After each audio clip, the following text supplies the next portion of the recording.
Admitting powerlessness over our problems is extremely difficult, and putting God at the forefront of our lives in the face of those problems is even more difficult still. Welcome to Breaking the Cycle. My name is Alan Hyde, and I'm your host. I ask you to join me as we unravel stories of recovery, shift perspectives, and inspire change in those who are seeking answers and solution. Let's get into it.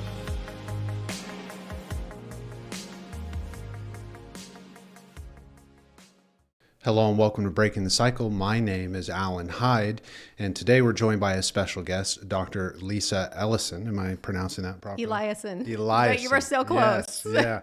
See, every week this is something where it's like we get a bunch of guests, right, that come in and the name. You're not the first. Nobody ever says my name right. It's all good. So for you guys who follow along, Breaking the Cycle Therapy and Breaking the Cycle Radio, we're not just a podcast. We have a private practice here in Hurst, Texas. If you are struggling or in need of any therapy, or you relate to the things that we talk about on this show, you can always find our information in the descriptions, in the lives, and in our short video content. Today, you will also be able to find Dr. Elieson's information in the descriptions on our social media. We're going to get into all kinds of topics, including Dr. Elieson's book, the 12 types of intimacy. There are 12. Yes. I know it's mind-blowing for people. Yeah. As well as her practice over in Keller and some of the work that Dr. Elieson does with sex addiction, couples, relationships. We're going to get into all this information today, but we're glad you're here. And thank you for joining us, Lisa. What a fun opportunity. I'm super glad to be here and just get to come into your office and see this great setup. Yeah. So you've been in the field for 20 plus years. 20 plus years. I mean, I have been passionate about this. Yeah. Wrote a book recently. Recently came out with the book. And we'll get into all those pieces of information. But what pulled you in the direction of working with just kind of some of the things that you specialize in with your certifications in sex addiction, sex therapy? So it's therapy. Slightly different than sexual addiction. Yeah. A certified sex therapist can work with sexual addiction. Yes, we're trained for that. But we're also trained for the broader spectrum of sexual issues. So we can treat erectile dysfunction, low desire, high desire, pain disorders and sexuality, relationship components, of course, but both will do that. Yeah. So kind of think a broader spectrum of issues. And I think you will probably find a lot of times, I find with couples, I'm curious if you find this, that when you have somebody who's struggling with sexual addiction, that you probably have a partner who's struggling with low desire. Because it's a really big turnoff. Sexual addiction, that they probably are less interested in sex the more their partner's sexuality goes off the chart. Yeah, and there's kind of this dual-edged sword too, because of some of the work that I do with 12-step recovery and substance use, where it's a desire for something else, right? That's leading to the low sexual desire within intimate partnership. Absolutely. It's like it's intense right in the beginning, but it doesn't meet the intensity of some of the other things that scratch the itch, right? And then there's the low satisfaction in relationships that always blows up in addictions. But for those without addiction, I've definitely seen that where it's like one has a low desire, one has a high desire. They often come packaged together in my office and trying to figure out how to get them to reconnect with each other. What do you think that's about? Why these, we always hear the colloquial term of opposites attract, but we know underneath there's more going on there. Oh boy, that's a big question. One, I tend to be a systemic therapist, so I tend to always look at things and how they relate and connect through the whole relationship. So when I'm working with a couple, I almost think there's three entities. There's the, two partners, him and her or him and him or whatever it is. And then there's the third entity that happens when you mix them together.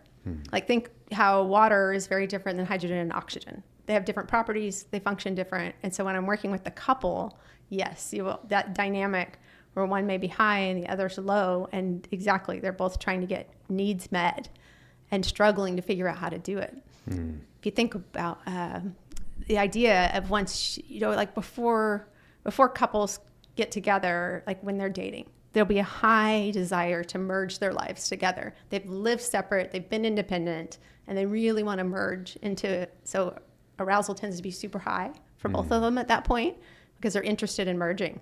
And then after they've merged their lives, they're super close, they move in together, get married, make it this commitment, then there becomes this desire to be an individual. And to know their own person of who they are. good sexual desire, healthy sexual desire, I think comes in that space where they see I'm not you, you're not me, but I'm learning and see who you are. And so, but what happens when it gets off track is you may have the high desire person using sexuality to create connection, but almost demanding it. Sure. Or using it to relaxation, de-stress at the end of the day, trying to figure out to, use their partner to manage their own stress, which their partner typically wants to express their own sexual interest.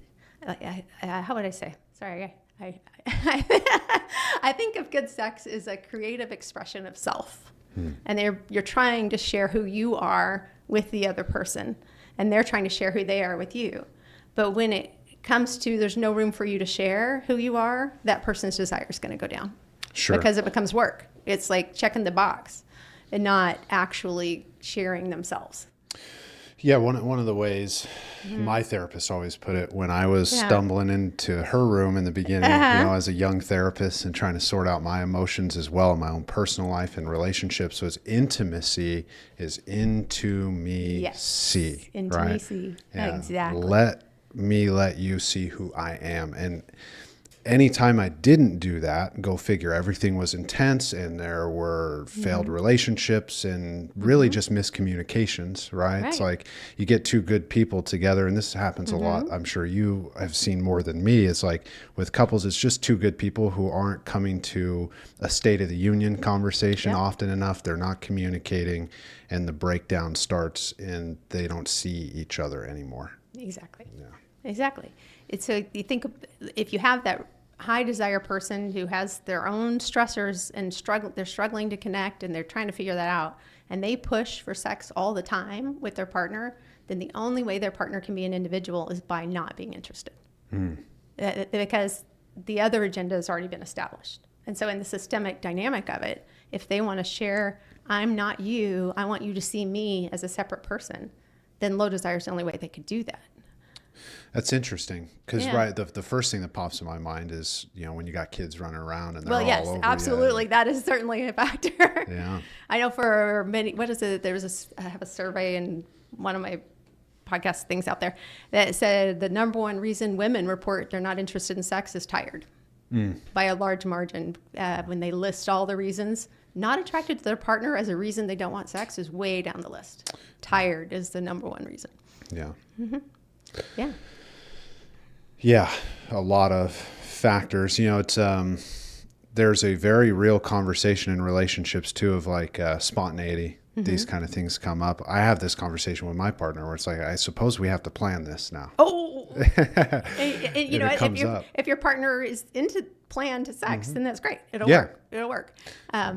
If it starts to create anxiety response, then it might backfire. So I tread cautiously when I tell my clients to try planning. There's some planning because you got to figure out when the kids are asleep and things like that. But yeah, it's like you can, that's the conversation in any relationship is how do you find the flow? Yeah. And I tell them plan connection time, not just sex time. The 12 types of intimacy, right? Pick one of those 12 and let that be in the connection time. Why don't we get into that a little bit and describe what the 12 types are? And this stemmed from a little bit of what you were telling me before. You were working with clients for years. They'd go home. They wouldn't do the homework because they forgot what you were sharing. So you wrote a book and gave it to them. Pretty much. So I would come back. I give them the homework assignment and try to explain it in detail. And they come back and go, we forgot what you told us. So one day I sat down at the computer and I started writing it out in detail so I could have something to hand them and say, here's the directions for your homework. And I hand it to my husband and I say, hey, can you read this and just make sure the flow of the language makes sense to an average person who I'm handing it to and has to go home and do this by themselves. He looks at me and he goes, this is like 40 pages. Why don't you just put it in a book? And so that's where it kind of grew out of that project. And so now it's handy, especially when you're doing a lot of online counseling, because I can tell people go over to Amazon, grab the book. We're going to work on pages 6 and 7 over this week, and then come back and we'll build on that concept. Yeah. What's on page 6 and 7? Oh, I don't even know without looking. But one of my favorite projects is there's this graphic of a wheel that you draw of all 12 to kind of, I think of it like a tire, and you want to get all relatively balanced.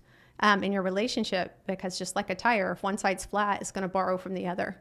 And so thinking that or if there's, you on this tire graphic, you rate where you're doing on each level from like a 0 to 10, 10 being perfect, godlike proportion, you're wonderful, or 0 is nothing.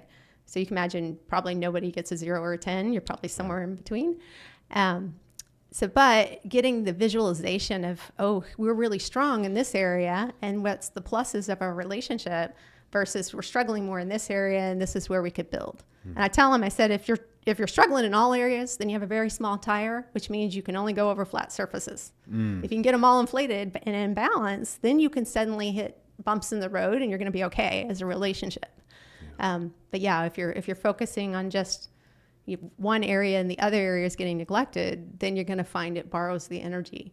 And then you go, well, why aren't we having physical? Well, because you're not having emotional. Makes sense.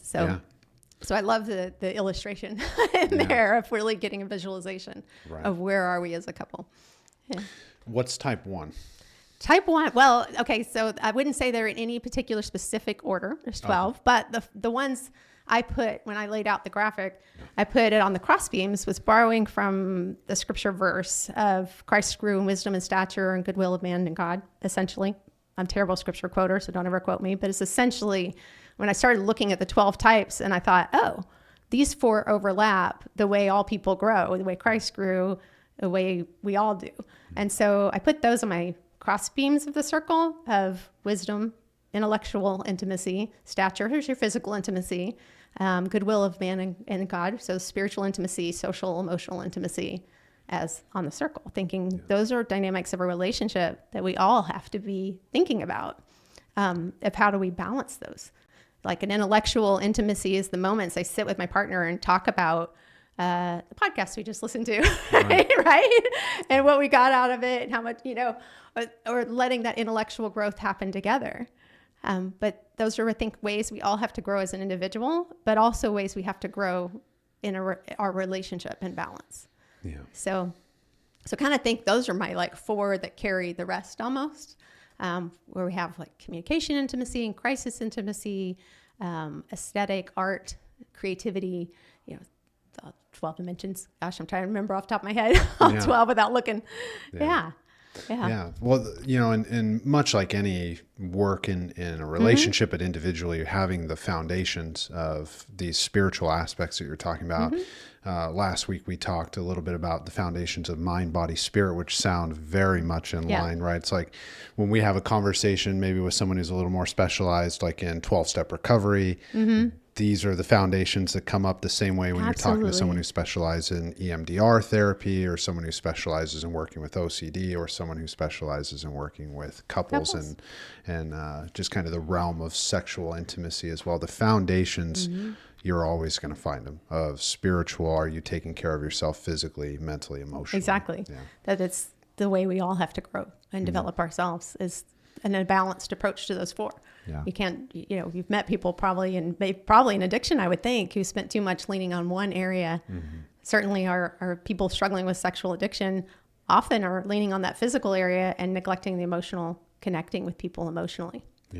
I was explaining to a client a while back that, most of us focus on the physical and emotional dynamics of intimacy. People are pretty familiar with those. And so often it's a great place to start. There's more, but that's a great place to start. But I was telling them how you have to be able to lean into both of them. And so to think of it like walking, that if you're hopping along on one leg, you're not going to get very far. Right. And a lot of times, I think when couples are struggling with their physical intimacy, they start to get anxious and they pull away from the emotional intimacy of the relationship.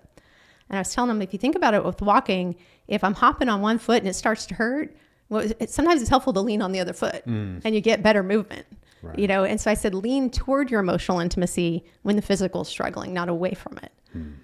And I understand with addiction theory that's one of the leading treatment things is how do we get you humanly connected with other people? Yeah. I mean, it's if you're trying to do it alone, your best thinking got you here. Yeah. And that's true, like as you're highlighting in a relationship. It's like your best thinking to lean away from your connections has led you to this place of isolation, which isn't a crime, and it doesn't make you a bad person. And absolutely not. that's a lot of the unpacking we do with people, is like getting them out of those realms first of all the shame and self-sabotage and beating themselves up into these new areas of, hey, it's going to be painful, right? To reapproach, to circle back with your partner and say, hey, I was maybe being cantankerous, or right, or hey, maybe I said something and my foot ended up in my mouth, right? But leaning into that and repairing the relationship, as we know, it's like that's the most important part of reapproaching is repair. Oh yeah, that it's not even quite as much, John Gottman's work, right? It's not quite as much that you fight, couples fight. That's just a normal part of growth in relationships. Often that means that the relationship's trying to grow. It's not really that you fight, it's how you fight. Are you using, the 4 horsemen criticism or contempt when you fight? Are you able to make repairs that determine if the relationship's going to make it or not? Instead of just, it's kind of normal in your relationship with somebody that you're going to disagree and see the world differently sometimes. Yeah. And I think whatever level of understanding of that, right, that we could see in society, which is a wide spectrum, most people feel that. That's why Gottman's work is so relatable. So beautiful. Yeah. And most people gravitate to it because we all know that felt sense of like, I don't want to be fighting like this. Right. That there's a better way to do this. Yeah. Exactly. And that's, those are those unmanageable moments that people find themselves in patterns, right? And I imagine a lot of your work and with these 12 types of intimacy, this is designed to get in there, break down how we're relating to each other with these spiritual, physical, mental foundations, and try something new. So when I have the couples, it's kind of do the worksheet and assess where are we at, have them go through and rate, where do you think you're at right now on this type of intimacy? But I have them do it separate. And I tell them, then when you come together and we talk about it, it's okay if your partner rated, hey, we're doing great on work intimacy, I gave it a 7. And then the other person gave it a 3 because they didn't think that we were doing well. And here's how I describe it to them. I say, if you think of it, God has truth. The rest of us have a perspective. And so that just tells me your partner who rated it a 7 sees good things that maybe the other's not really seeing or appreciating, but the other is seeing areas of improvement and opportunity that maybe the other's not seeing. And both can be true.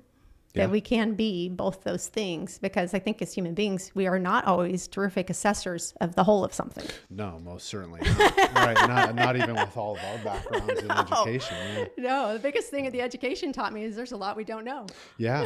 Well, more often than not in any of my relationships, it's like, let me back off anything I think I know in these realms over here and just relate with you and connect with you, because I don't know anything. When I start acting like I do historically in my life, that's what used to get me in trouble, right? Self-righteousness, self-centeredness, believing I knew everything. Those things get people in trouble. The things you're talking about here today, this is what leads us out of the thicket, right? Let's get out of the trees. Spot. Yeah. I say that the more somebody tells me something that seems just doesn't make sense to me, it seems completely crazy to me, that's the time to get curious and really listen. Because it may be some truth that I can't see from where I sit. Yeah, it's kind of like those moments like when a partner says, I just want to be known by you. I want to be heard. It's like, I think one of my favorite paradoxes, because I've felt it obviously myself as a man, is like, isn't that exactly what I want too? I'm over here trying to I'm not listening because I want to be known, and this other person's saying they want to be known. But there's this is the piece where like, I like that yours mentions wisdom, is there's a real wisdom in being able to come off of our own desire to be known and to be right and seek to understand. And that's what we're invited to do in any spiritual teaching. It's what the Bible tells us to do. It's what the Gottman Institute would tell us to do. Seek to understand. Seek to listen and understand first. How I describe that with my couples is like they're trying to get 2 books out at one time and read their story at the same time. If anybody's tried to read 2 books at once, you will understand neither if you try to do that. So I said, slow down. Let's read, the book of Alan and the book of Lisa separately. And let's read one, read it all the way through, get beginning, middle, and end of the story, and then pull out the next book. To take turns and let both people have a chance to share their story while the other listens. Yeah, it ties into, I was thinking about this as you were sharing as well, of like in the beginning of our conversation, we were mentioning a lot of times couples come in and a big issue is that they're not meeting their own personal needs. This is a huge intersection. It is. But as you're describing it, it paints a beautiful picture of like even where we learn these things. It's like when you're on a playground as a kid, are you playing well or not? Are you giving other people turns? Are you listening to their interests, or is it all what you want to be doing? And obviously we know, right? That's not the kid's fault. That's right. They're learning these things. It's nobody's fault. We learn these types of things, and we need to unlearn ways that are unhelpful and learn ways that are effective, that are actually problem solving. Yeah. I was listening to this other podcast. I love Hidden Brain. I listen to it a lot. And one of the things, they were interviewing an expert on compromise. And so I'll give my analogy to my clients all the time, that when you're a single person, you can go through life and make decisions based on your own needs. Like if I want to buy a car, I pick the car that fits my life. But once I'm in a relationship with somebody, I now have to factor in not just what I call variable A, me. Now I have to factor in variable B too. And so my math got harder. I have to do A plus B to figure out what we need. And so the example they were talking about on the show was the only way you understand the needs of the other so that you can solve for both is through listening.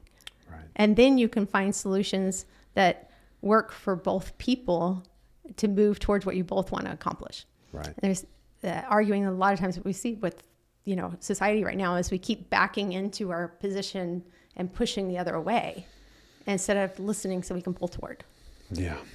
Yeah. And there's a fair amount, right, that we wouldn't get into that dip into other lanes about where those things kind of start to get developed in a societal sense. Yes, but of why that happens. We're not going to, that's another topic for another day. Right. Those things are like more philosophical fun. Right. But you see that in couples when they have, especially high desire, low desire, they get so backed into their position and so trying to convince the other person that their point of view is right, that they don't start solving for both points of view.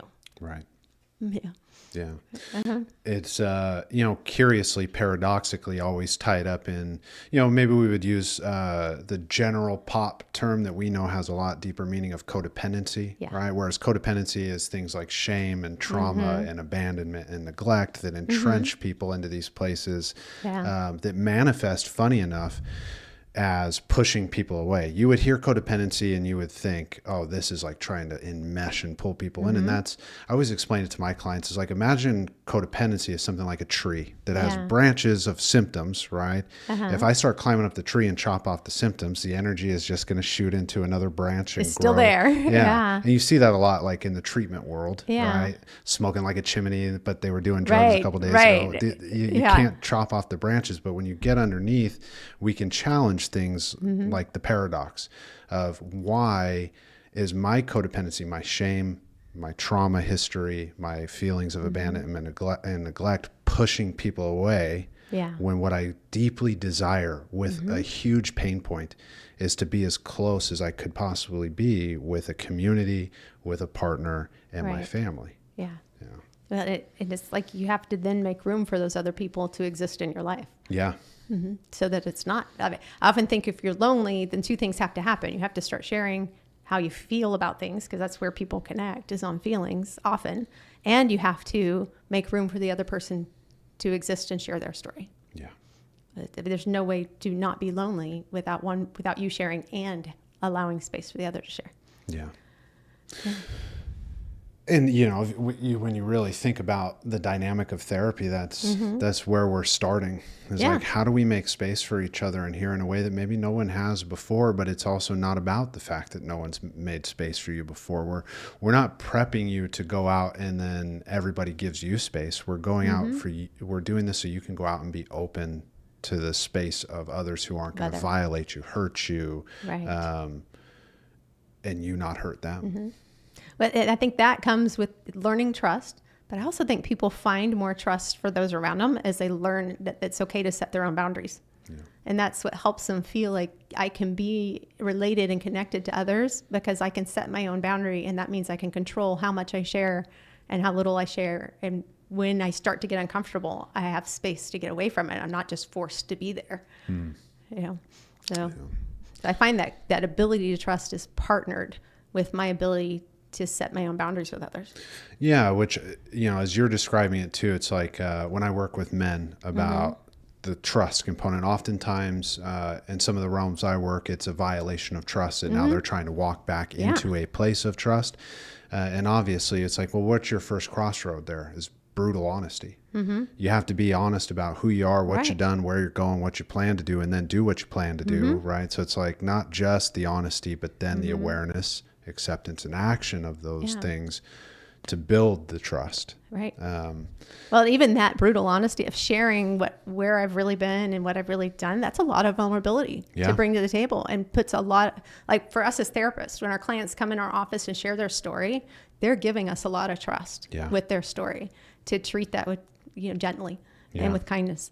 And so to think that for those, a lot of, especially sexual addiction, it has a disclosure process with partners often. And that's a lot of trust to come to somebody and share the worst of who you are, essentially, or the parts of you carry shame with. So the trust they're giving their partner when they do that is valuable. Oh, absolutely. And it's not always going to go well, but most times it does.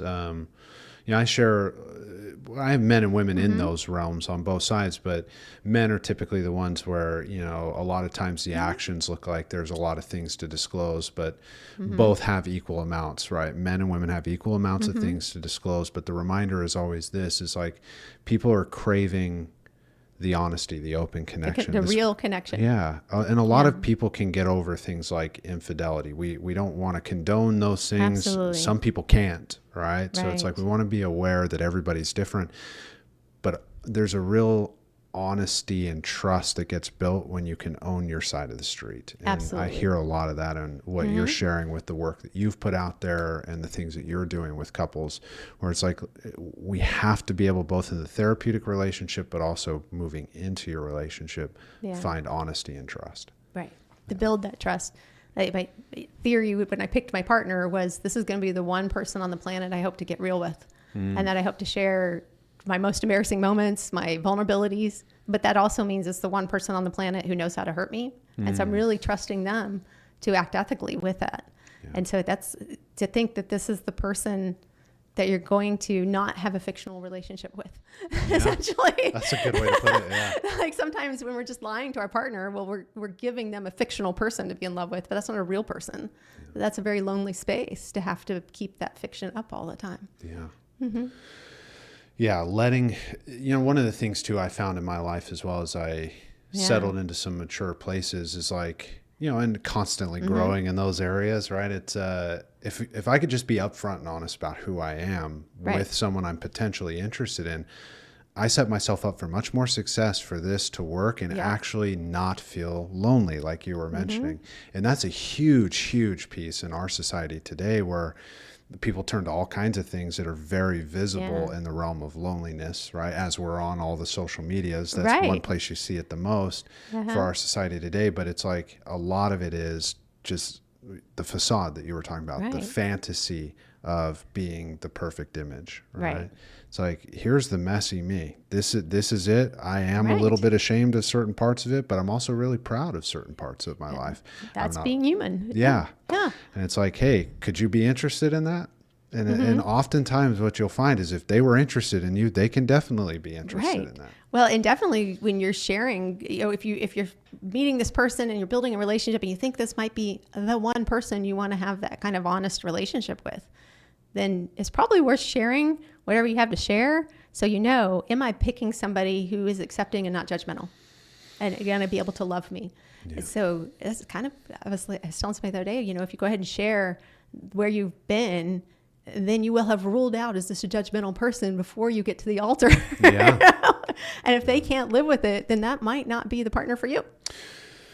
And that's a very fair point too, because I think about any moment that I've ever heard a client share, or even in my own personal life in a growth process around something like judgment, it's like judge rightly, right? Which we know some of the scriptures around that, but it's like, why am I seeking to pick apart everybody else's problem? I need to look at my own looking first. At my own. Yeah. I have a surefire test. It's 100% effective to know if you have something to work on.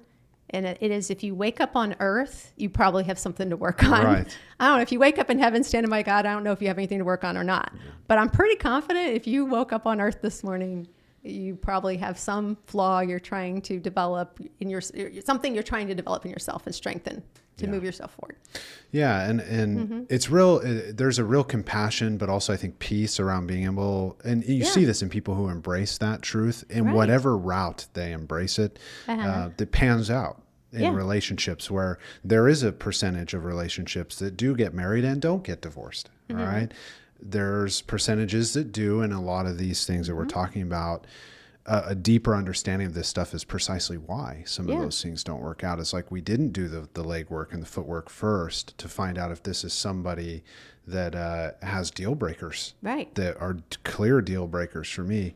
One of the fascinating exercises that I'll do with clients and that I had done back in the day was like, what are my deal breakers? Yeah. You know, it's a super simple one. We've all done it with clients. It's nothing revelatory, but it's like people are wandering around in relationships. They don't even know what their 2 or 3 absolute deal breakers are. Yeah.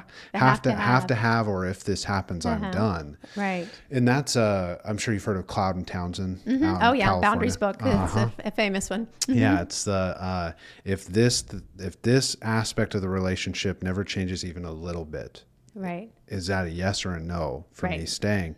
And if you haven't even had those conversations, right, you're wandering into some really thorny bushes. You know? Well, I think people miss sometimes. They think to create a marriage means paperwork, and they don't realize it means a lot of things beyond the paperwork.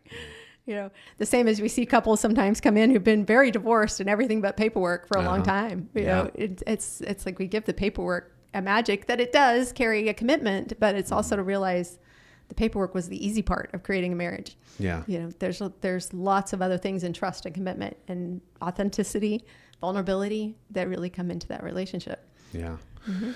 It's I heard it put this way once, is the paperwork part of it. It's the institution without the institution that matters, right? The institution is the spiritual foundation. It's the only reason in which anybody would ever get married if you're going to get, and again, this isn't like, there's all kinds of reasons people decide to get married. I'm not like saying this is the way. Have to. This is just like one perspective I heard that I appreciated is like, without the spiritual foundations of like why you'd be committing your life to be real with someone like that, then why do it? Then why? Yeah. Why like, get the if it's government just paperwork, involved? why? Yeah. I guess they have their own reasons, but it is a challenging thing if not to put so much into the paperwork to think that means, oh, we're good now. Yeah. It's like, and we're not going to have to do the work.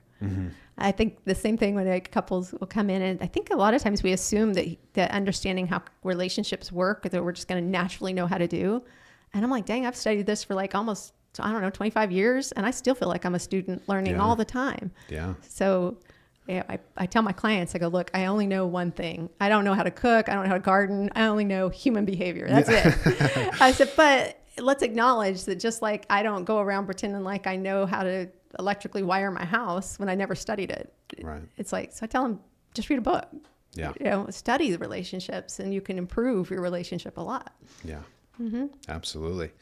Well, it's just being able to admit the things we're good at and not good at. You know, it's like my partner just got a house with a pool. I don't know anything about pools. So when I met her, I didn't know anything about. So you hire a pool guy or you read a book, one or the other. Yeah, it's like here's one too. When I talk with men too, is like if your significant other's dad is very helpful, let him. Yeah. A lot of relationships get in trouble over that kind of stuff. Like the mom or the dad, right? The grandparent is super involved. It's like let them. Why not? I'm not the expert in those things, and I'm not going to go out and try to be one and break something just because I'm trying to save face. Yeah. And that's something too, maybe worth stating. It's like a very crucial point that I've seen in any client in the types of work that I do, but also have felt since early years in my life when good people got a hold of me, is I was much more willing to save my ass than my face. I wasn't interested anymore in the reputation management. And it's not even the statement you hear people say of like, I don't care what people think about me. It's that I care more about my connection with God than whatever's going on the earthly plane, and that can sound hokey and corny to people, but I think there's a reality in like, you don't have to protect your reputation, right? God's got it. Right. You're all right. Oh, to me, that's the message in the Garden of Eden story. Like, I love it. Lots of things in there. I don't know if you want the short version. Yeah, go for it. Whatever version you want to give. We're here religious for it. scripture. I'm not a scriptorian again, but I mean, you can't help when you're a mental health provider but to read the scriptures and see mental health happening there. Yes. And so I love that you go back to the Garden of Eden, and at the moment you take a tree that has the knowledge of good and evil, and you come to know good and evil, where you're going to get free will, and you're going to ultimately notice that you have imperfection. Which is maybe something we weren't aware of until that point. Right. that you're not complete yet. You're not perfect yet. And you hear in this story that man's first attempt to deal with that vulnerability, if you go, instead of thinking naked, think vulnerable, and what comes with that is to try to hide his vulnerability and try to pretend like it doesn't exist. Yeah. And I often think that God might have been in the garden wondering not physically where you are, but where are you as the talented human being I created? The connection. And the beautiful person you are. Why are you hiding that? Yeah. Where we attempt to hide our vulnerability. God's directive was cover yourself with Christ's love and sacrifice and get out in the world and work and grow and develop. Yeah. And it's hard. The work is hard. Right. But that's also how we grow. Yeah. We wouldn't learn anything if we didn't get to it. Yeah, it's that moment that your partner sees and hears your fart. It's like, oh shit, Now we have a real relationship. Can we laugh or not? Right. That can be the only person you're going to do that with, but how great it is to have someone you can do that with. Right. And it's a theme that pops up a lot because I use this one a lot, and I like that you highlighted the vulnerability piece because this is very in line with the way that I work with alcoholics on it. It's a theme that pops back up not just specifically from the Garden of Eden, but carries through in Genesis to Noah. Yeah. Right. When Noah's naked and his son pops in on him, this isn't like just some base story about like, oh, he saw his dad's naked and now he's sinned. It's a disconnection of vulnerability of the respect between a father and a son. Yep. There's a lot of other deep pieces to that one specific scripture, but it's that's the beauty of the scriptures is there's layers of story to it. Yeah, it's a vulnerability. It's a vulnerability discussion. When you talk with like an alcoholic, let's say like when I'm working with the men who are fathers, obviously the conversation of sins of the father comes up, but I use that example of like it was that in that moment the disconnection of the responsibility that a father has for a son. Yeah. And when we can reconnect with that, and it's never too late to circle back. Notice the whole story of Noah is a story from you just got walked in on naked to you basically just saved the human race. I mean, there's redemption. Brother, stop drinking. And that people are complex. Yeah. Yeah. And people can change their story at any time. That's why I go, never assume where I'm at is the end of the story. Yeah. How often we read a book and halfway through the book, we're like, that character can't die. That can't happen. Well, we're at a climactic moment. Yeah. And the rest of the story is still being written of our own book. Yeah. It's very cool. Yeah. It's, don't be afraid to be wrong. Don't be afraid to have the conversation, which ties back to that point in the beginning of the whole reason, right? Yeah. You would put out some of these exercises into a book is like, let's get to the bottom of, and here's one way I would think about it too, just as I hear some of your work is like, it can seem real complicated on the surface, some of the things we talk about, but there's a real simplicity in understanding these foundations that Lisa is working on and putting together. And you find them everywhere. Yeah. So it's like when you find a channel of working with a therapist who understands those things, this is why it's worth coming into therapeutic rooms. It's why there's a very simple way, and it gets complicated because of its simplicity. Kind of like me trying to do my own pool chemistry, right? Yeah. Yes. Right. It's actually it gets complicated when I try to do it because I don't know what I'm doing. And just like you were saying, it's like we can read a book, we can get the we support. Can learn how to do human relationships. I mean, it is completely so much great information out there now, just at your fingertips. Yeah, it's everywhere. It's everywhere, which is awesome to learn how to show up and really connect, be vulnerable with people, to put yourself out there. Yeah. Yeah, even when it's scary, but that's where connection happens. Isn't sometimes the scarier moments, you kind of take a breath. Yeah. Let Brene Brown's, you get in the arena, you just get in the arena and do it. Yeah. Yeah. Yeah. But challenging. Yeah. She was getting real, Brene Brown, she was, we used to call her Bernie, good old Bernie Brown. And she was getting real popular right when I was getting into the field. Yeah. She was kind of one of those first I had a professor who was like, she was his crush. And her was Daring Greatly was the first book of hers I got my hands on. Phenomenal stuff. She's wonderful. Yeah. But all those conversations around vulnerability and recognizing that men have vulnerability. Yeah. And how we as social structures don't often let that come to the front. Yeah. You know, and I think about that too as a man. It's like they're walking with men. It's like there are times where it makes sense to not as a man. Right. And we appreciate that often when, you know, there's a lot of strong women out there, but we often appreciate the help we get. So yeah.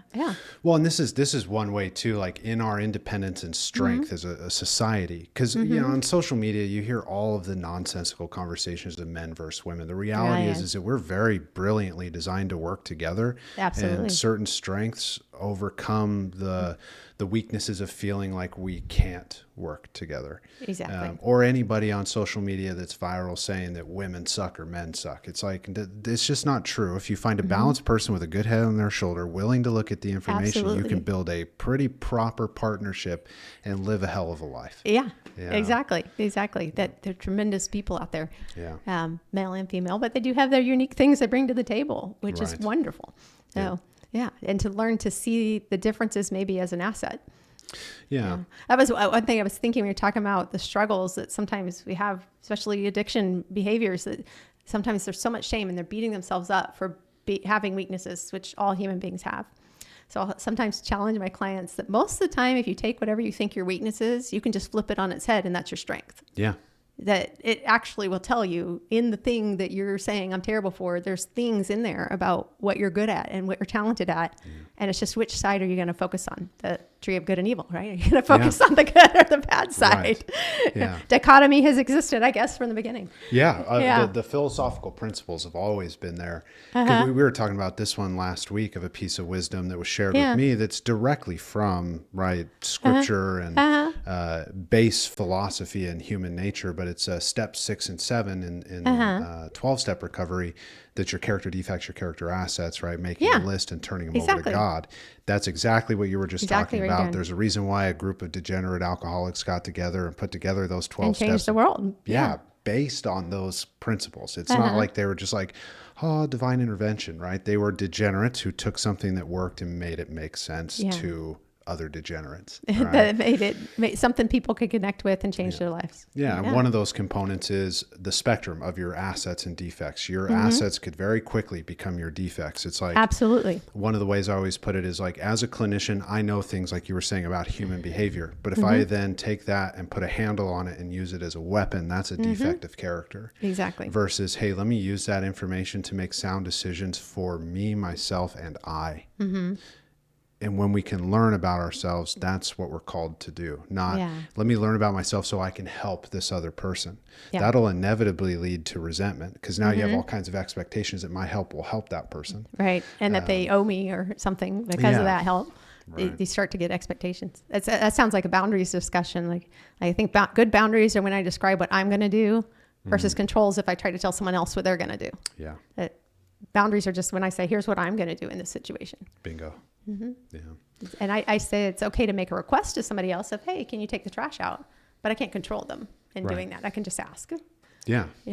So sometimes I think clinically people, because we talk about boundaries in the common vernacular out there in the world, and they think it means telling someone what you expect of them. And it's really not. It's really just describing the behavior choices I'm going to make. Yeah. I can go and put a picket fence up on my neighbor's yard. They're just going to take it down.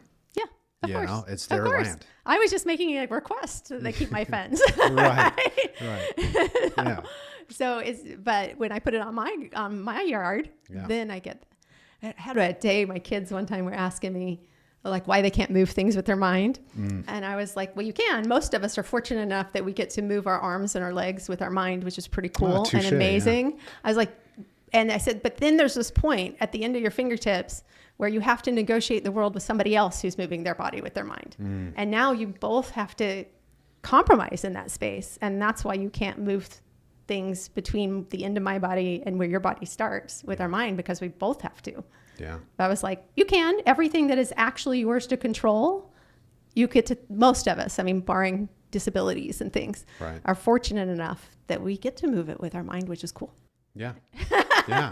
Well, and thank goodness for that disconnection too, because even as I was listening to you, it's like that's one of the foundational ways in which we challenge things like a victim mentality. Yeah. Right. It's like, oh, I actually do have a lot of autonomy and I actually can ask for help. Right. But when I don't do those things, when I don't take responsibility and accountability for myself and I'm struggling or unwilling to ask for help, you run into all kinds of trouble. Absolutely. And it's just a flip side of the same coin, right? It's kind of like, in any relationship or in any addiction or anything, it's the flip side coin of deprivation versus overconsumption, right? Yeah. It's like you can do something too much or not at all, and that's a problem. The key is a balance. Well, I think it's funny when people are afraid to ask for help, because to me, like, service is a reciprocal relationship. It's just like you don't have a teacher without a student. You don't have a parent without a child. That service is this two-way dynamic where, I mean, you think about the teacher often learns more than the student because they had to study and prepare. So I'm often like, who really taught who? Yeah. Yeah. Service is the same way. If I bring you dinner, then what happens is I feel a lot of self-esteem. So I gave you food, you gave me self-esteem. Who got the better end of this deal? Yeah. And I think the trick is learning that for some reason we move through the world thinking that there's a one up and a one down in service, and that your power position is giving you a pie or something, and not realizing that it's always this exchange of something. So it's not really like, once you see that dynamic, that there's two sides, then for all these people out there in the world who struggle to receive service, you can just flip it the other direction. I remember one time when my kids were little, people would come by my house and I would say something like, hey, you want to leave your kids while you go to the store and I'll watch them, you can go to the store on your own. And they're like, no, we're fine. Well, as soon as I flipped it to, my child hadn't had anybody play with all day, why don't you just leave them? Because I really could use your help here. Right. And then they're like, sure, no problem. I'm like, so I just learned to take, because it's a reciprocal relationship, to, if I can just frame it as though you're serving me instead of me serving you, and then you'll let me help. Yeah. Yeah. No, it's really brilliant too, because everybody wants to be of service. They all want to be the person serving. They struggle to be the person being served. Yeah. But you have to have both, or there's no service. Yeah. And you've got to, it's like on the deeper levels, it's like we have to approach and learn that it's okay to be of service, because I find a lot of people are afraid, if I'm of service, is that going to be okay in this community? Am I going to be accepted or judged, which is something we talked about earlier. And so it's that learning process of like, you know, like you were saying to, let's say, your neighbor, it's like all the judgment's taken out of it. I actually really need help. It's like that's easy to approach. Like, oh yeah, absolutely. Yeah, I'll be the person in need. It's fine. I'm not afraid of that, you know? Yeah. So if that helps them be more comfortable to build that relationship with me, because it's through that service exchange that we build connection. Yeah. I suspect is why the Lord likes it. I imagine so. And it's really important too with concepts of like, we have free will and freedom in our society, when you were talking about, right, the one up, one down. Yeah. Right. Because when you have freedom, the important thing to remember is like, which of those positions actually holds the perceived power. It's not the one up, right? Because the victim, the one down, is the one who can knock the pedestal off at any point. And that's what we see in modern day relationships over and over and over in a lot of different variations, is let me get into the poor me's, right? Yeah. The self-pity party. I'm ready to throw in at any time. It's all set up. If you walk by, I'm going to pull you into my self-pity party. And that allows me to knock you out of any perceived power I think you have, because how dare you do this to me? Yeah. Right. And we have the free will to do that, but coming off of that and saying, hey, why don't we join each other, find ways to be of service to each other. To work together. To work together. Yeah. Yeah. It's like, you know, it reminded me what you're saying, how my couples, the low desire, high desire issues, that they're often focused on, oh, my low desire partner has this anxiety about sex and they don't want to have sex. But you know what the high desire partner has anxiety about? Not having sex.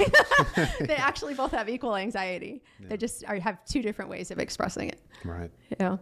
Yeah. But it's just funny culturally that we don't always acknowledge there's a systemic process happening. Yeah. Well, and especially when there can be a shared experience in that, of like the way we just kind of laughed about that, because we've seen it so many times, because we talk about it. We're not afraid to talk about it. It's like with couples, this is one that always cracks me up too, is like, if you just go talk about it, right? You two go sit down and talk about sex. You know what's going to happen? You're going to have sex. You know, Often. Yeah, it's not a guarantee. And if but you it's don't, like, you'll develop the emotional intimacy that will help for later.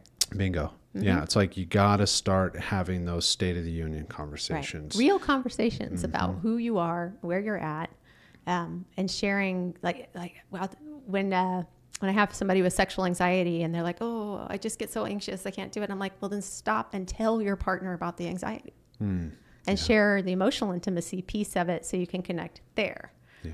Like lean toward a different type of intimacy. If you can't do that one, it's probably because they're not in balance. Yeah. And you can just lean into another one that needs to be developed. Yeah. And life presents all kinds of challenges too at different times where it doesn't make you defective if you're moving into a new house or you're starting a business, you know, or you got to go get all the groceries, whatever it is. Life presents trials and challenges, right? And if you can't communicate about them, that's often the problem. It's not whether or not the actual act is happening. It's that the problem is being not blown out of proportion. Sometimes it can be, but it's not being addressed. Yeah. There's a theory that sex therapy is really couples therapy for couples who present about sexual issues. But I find almost every couple comes in and I have to teach them how to talk how to communicate with each other before we can start talking about how to improve their sex life. Right. Like we're going to have to, it was so true that I actually recorded videos about how to make an I feel statement, how to do a reflective listening statement. So I didn't have to teach it anymore in the office. I could say, go home, watch this, come back, and we're going to do I feel statements here. Sometimes I tell them, if you want to know the feeling, just ask your partner to say it in one word. If you just say, just tell me in one word, and they'll go, but I can't. I'm like, yeah, I know, because you can't give me a thought in one word. You have to get to the feeling. Yeah. And it kind of gets the focus on the more intimate conversation. That's a valuable tool to use. Yeah. And one to, pro tip. Yeah. One to utilize as you guys are chatting with your significant others or even with yourself. You know? Yeah.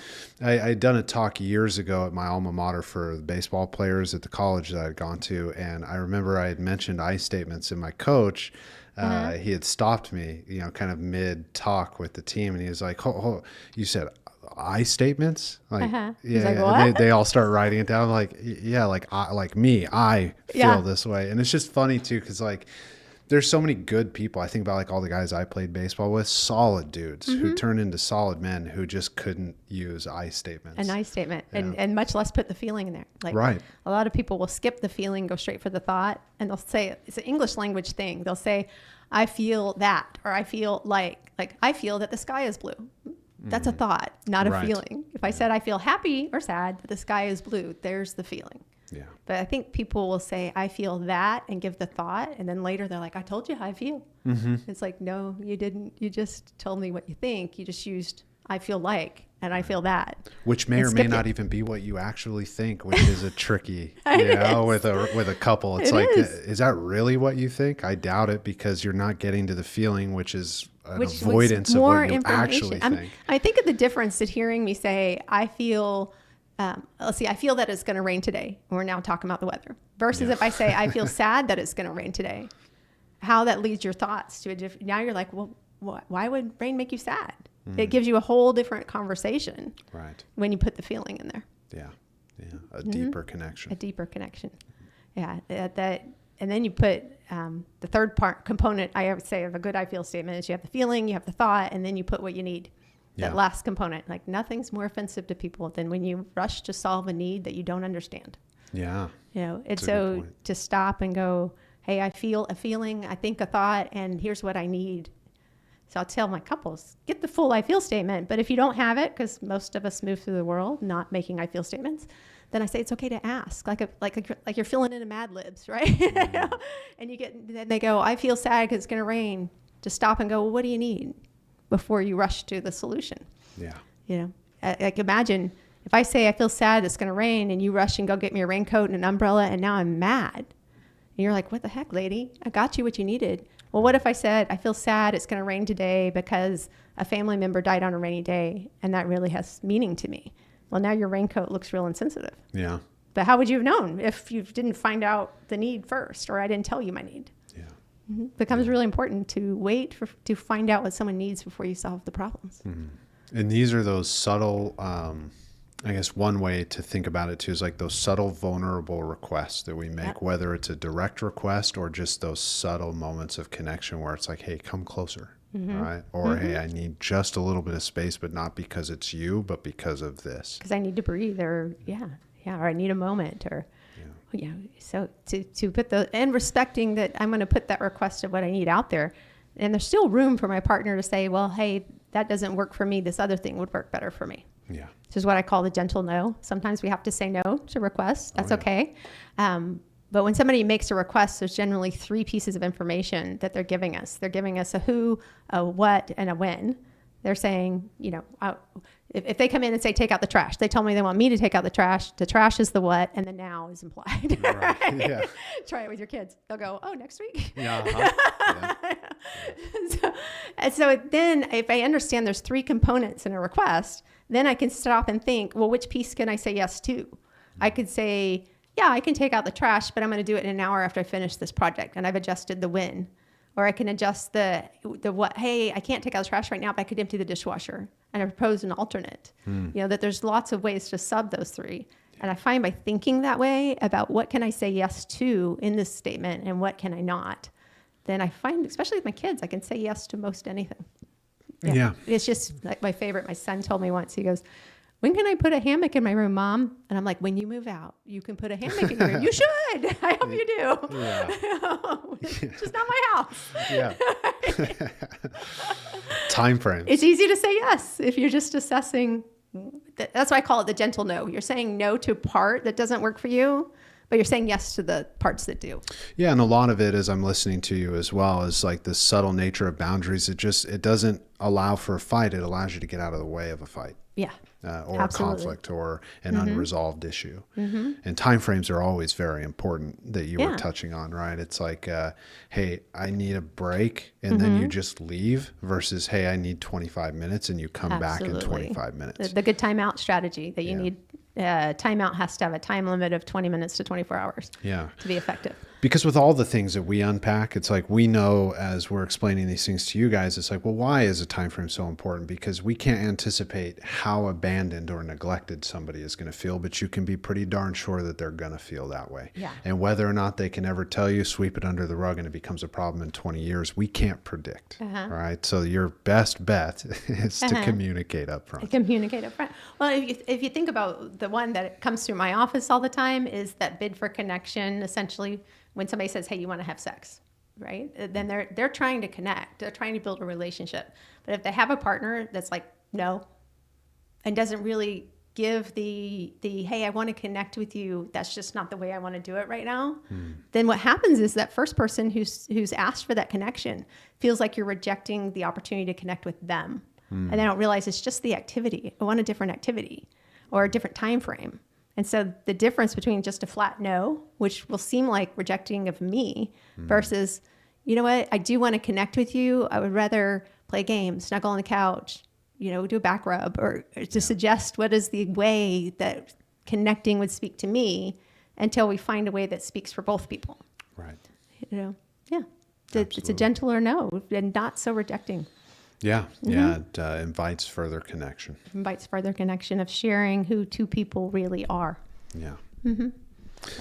I have a question that I ask everybody when they're new on the show. Okay. And I don't know if you've seen any of them before, but I always like it when it's caught off guard as well. But if we were going to build a mental health amusement park, you got to build a ride there. What would it be called? What would it do? What color would it be? Oh my gosh. Well, I love amusement parks, so I'm maybe potentially biased because I have my own things I love. I guess I would probably build a roller coaster because I think life has lots of ups and downs, and it's a heck of a thrill ride, and it's an adventure, and you don't know what's coming a lot of times. It's times that you're up and times that you're down, right? What is the quote? It's up from here. We can only go up from here. And I would probably just call it life. All right. Very cool. Yeah.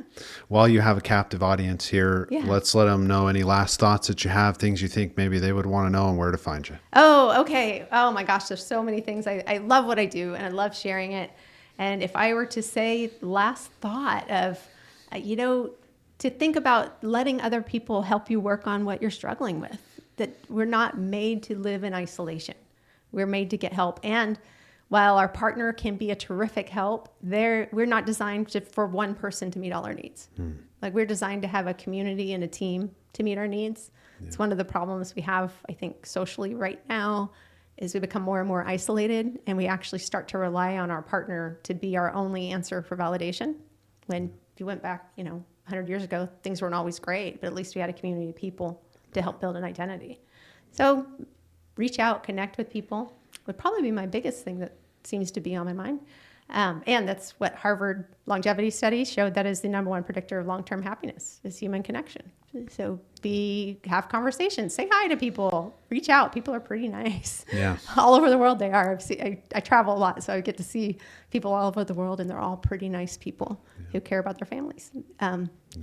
So I'm Dr. Lisa Elieson, and let's see, what about me? I work at Hidden Lakes Counseling in private practice. I'm licensed in Colorado, Utah, Idaho, Florida, and seemed like Texas. I forgot the most important one, Texas. And let's see, my book, 12 Types of Intimacy, is on Amazon. And for those who are clinicians, I have some CEU training on HLC Learn.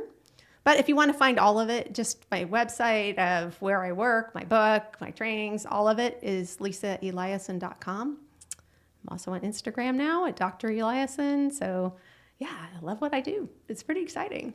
I mean, what could be cooler than a job where you get to talk about sex all day? Yeah. It's kind of awesome. Yeah. It's a great career. I know. It's a great career choice. Yeah. Well, thank you.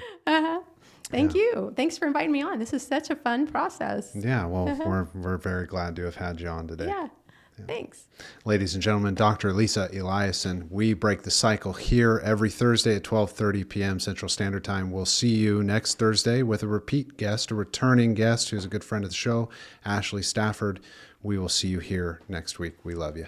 Take care.